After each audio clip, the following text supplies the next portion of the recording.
5واں باب۔ اس طرح سب کام جو سلیمان نے خداوند کے گھر کے لیے بنوایا ختم ہوا، اور سلیمان اپنے باپ داؤد کی مقدس کی ہوئی چیزوں یعنی سونے اور چاندی اور سب ظروف کو اندر لے آیا اور ان کو خدا کے گھر کے خزانے میں رکھ دیا۔ عہد کا صندوق ہیکل میں لایا جاتا ہے۔ تب سلیمان نے اسرائیل کے بزرگوں اور قبیلوں کے سب رئیسوں یعنی بنی اسرائیل کے آبائی خاندانوں کے سرداروں کو یروشلیم میں اکٹھا کیا تاکہ وہ داؤد کے شہر سے جو سیون ہے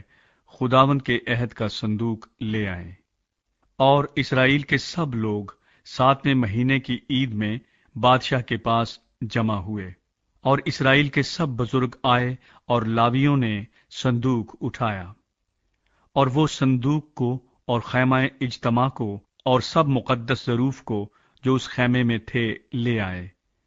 ان کو لاوی کاہن لائے تھے۔ اور سلیمان بادشاہ اور اسرائیل کی ساری جماعت نے جو اس کے پاس اکٹھی ہوئی تھی صندوق کے آگے کھڑے ہو کر بھیڑ بکریاں اور بیل ذبح کیے، ایسا کہ کثرت کی وجہ سے ان کا شمار و حساب نہیں ہو سکتا تھا۔ اور کاہنوں نے خداوند کے عہد کے صندوق کو اس کی جگہ مسکن کی الہام گاہ میں جو پاک ترین مکان ہے یعنی کروبیوں کے بازوؤں کے نیچے لا کر رکھا، اور کروبی اپنے بازو صندوق کی جگہ کے اوپر پھیلائے ہوئے تھے، اور یوں کروبی صندوق اور اس کی چوبوں کے اوپر سے ڈھانکے ہوئے تھے،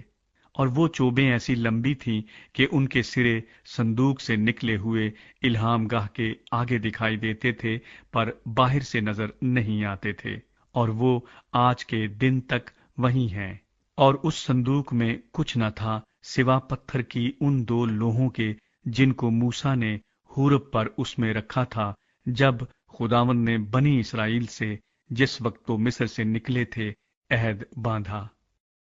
خداوند کا جلال۔ اور ایسا ہوا کہ جب کاہن پاک مکان سے نکلے، کیونکہ سب کاہن جو حاضر تھے اپنے کو پاک کر کے آئے تھے اور باری باری خدمت نہیں کرتے تھے، اور لاوی جو گاتے تھے وہ سب کے سب جیسے آصف اور ہیمان اور یدوتون اور ان کے بیٹے اور ان کے بھائی کتانی کپڑے سے ملبس ہو کر اور جھانج اور ستار اور بربت لیے ہوئے مذبے کے مشرقی کنارے پر کھڑے تھے، اور ان کے ساتھ 120 کاہن تھے جو نرسنگے پھونک رہے تھے۔ تو ایسا ہوا